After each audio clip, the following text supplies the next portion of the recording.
Јас лично немам многу информации, затоа што сум скоро вратен во Македонија.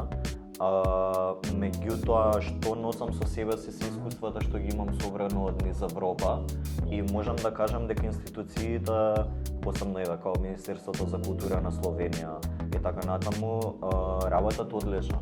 Имаат предвидени буџети за артистите, имаат предвидени буџети за фестивали, имаат предвидени буџети за поддршка на локалната култура, буквално. Нешто што во Скопје го немам видено, меѓутоа сум отворен да го истражувам, дефинитивно.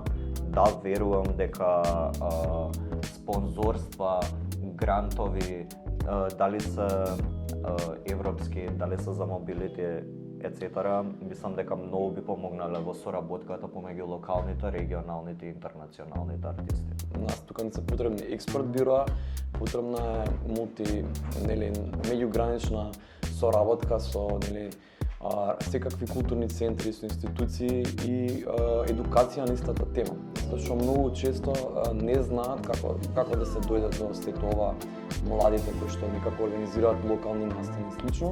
Тие фондови постојат за младите, исто така тие venues постојат за артистите, така да само треба да се искористи за тоа што се нуди. Настрана од тоа, мислам, да не ја избришаме нашата колективна меморија дека Скопје од секогаш било местото каде што ја негуваме културата, каде што има разнолични настани, еве земјот рез 12, имаме значи и клубови, имаме и отворени места, имаме и затворени места, така да мислам дека во склоп на тоа што се случува денес и во склоп на добрите пракси што ги гледаме од нашите европски соседи, би било фино да се гледа повеќе институции загрижени околу културата и негувањето